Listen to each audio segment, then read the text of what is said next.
ഈ ഒരു വിഷയത്തിൽ വീഡിയോ ചെയ്യാൻ ഒട്ടും താല്പര്യമുണ്ടായിരുന്നില്ല. ആദ്യമേ പറയാം, ഞാനൊരു ലക്ഷ്മി സപ്പോർട്ടർ അല്ല. 2 ഡേയ്സ് മുന്നേ ഹൗസിലുണ്ടായ ഒനീൽ റിലേറ്റഡ് ഇൻസിഡന്റിനെ തീർച്ചയായിട്ടും എതിർക്കുന്നു. അതിൽ ലക്ഷ്മിക്ക് തെറ്റുപറ്റി. തെറ്റുപറ്റാത്തവരായി ആരുമില്ല. അതിന്റെ പണിഷ്മെന്റ് ആണ് വീക്കെൻഡിൽ ലാലേട്ടൻ വന്ന് ലക്ഷ്മിക്ക് കൊടുത്തത്. റിയാസ് എന്ന ex contestant as a guest ഹൗസിനുള്ളിൽ എത്തും വരെ ഞാനെന്ന പ്രേക്ഷക ലക്ഷ്മിയെ ഇഗ്നോർ ചെയ്തതാണ്. First of all, Bigg Boss Riyas എന്ന ഗസ്റ്റിനെ ഉള്ളിൽ വിട്ട് ലക്ഷ്മിയെ ഇതുപോലെ ക്വസ്റ്റ്യൻ ചെയ്ത് ഹറാസ് ചെയ്യാനുള്ള പെർമിഷൻ കൊടുക്കാൻ പാടില്ല. ഈ സീസൺ സ്റ്റാർട്ട് ചെയ്തപ്പോൾ ഫസ്റ്റ് ഫ്യൂ വീക്സ് എല്ലാ ഹൗസ്മേറ്റ്സും അനുവിന്റെ പിറകെ നടന്ന് ഹരാസ് ചെയ്തപ്പോൾ നമ്മൾ പ്രേക്ഷകർക്ക് അവിടെ എതിർക്കാനുള്ള വോയിസ് ഇല്ല. കാരണം അതൊരു ഗെയിമാണ്.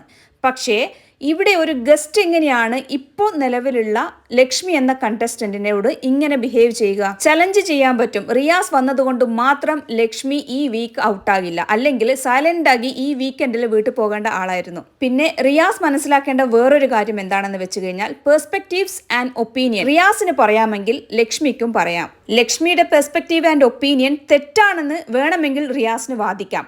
ബട്ട് ഒരിക്കലും താൻ പറയുന്നിടത്ത് തന്നെ ലക്ഷ്മി എത്തണമെന്ന് വാശി പിടിക്കാൻ പാടില്ല. അതായത് റിയാസിന്റെ പെർസ്പെക്റ്റീവിലേക്ക് തന്നെ ലക്ഷ്മി വരണമെന്ന് ഒരിക്കലും വാശി പിടിക്കാൻ കഴിയില്ല. അതിപ്പോ റിയാസ് എന്നല്ല, 100 പേര് നമ്മുടെ മുന്നിൽ നിന്ന് എതിർത്ത് കഴിഞ്ഞാലും നമ്മുടെ അഭിപ്രായം നമ്മുടേത് മാത്രമാണ്. കൂടുതൽ ആളുകൾ എതിർക്കുന്നു എന്ന് കരുതിയിട്ട് അഭിപ്രായങ്ങൾ മാറ്റണമെന്നില്ല.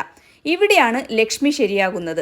ലക്ഷ്മിയുടെ വ്യൂ പോയിന്റ് ശരിയോ തെറ്റോ ആകട്ടെ, ഇതുപോലെ പുറമേ നിന്ന് വേറൊരാൾ വന്ന് ഡയറക്ട്ലി ബ്ലെയിം ചെയ്യാൻ സമ്മതിക്കരുതായിരുന്നു. കാരണം എൻഡ് ഓഫ് ദ ഡേ ഇതൊരു ഗെയിമാണ്, അല്ലാതെ ഒരിക്കലും ഡിബേറ്റ് അല്ല. നെക്സ്റ്റ്, ആദില ആൻഡ് നൂറ നല്ല ഗെയിമേഴ്സ് ആണ്. പേഴ്സണലി എനിക്ക് അവരെ ഇഷ്ടവുമാണ്. ബട്ട് ഇന്ന് അവർ ചെയ്ത ആക്ട് ഒരിക്കലും അംഗീകരിക്കാനാകില്ല. അവരെ എതിർക്കുന്നവരൊക്കെ തെറ്റാണെന്ന വാദമാണ് ആദിലയ്ക്ക്. അത് നമ്മൾക്ക് അംഗീകരിച്ചു കൊടുക്കാൻ കഴിയില്ല.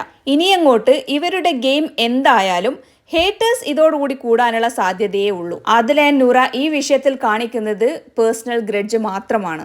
ലക്ഷ്മി ദ ബ്രേവ് ഇന്നത്തെ റിയാസിന്റെ എൻട്രിയോടുകൂടി അതാണ് രജിസ്റ്റർ ആയിരിക്കുന്നത്. റിയാസിന്റെ എൻട്രി ലക്ഷ്മിയുടെ ഗെയിമിനെ അല്ലെങ്കിൽ പ്രേക്ഷക സപ്പോർട്ടിനെ ഏത് രീതിയിൽ ബാധിക്കുമെന്ന് നമുക്ക് ഇനിയുള്ള ദിവസങ്ങളിൽ കാണാം.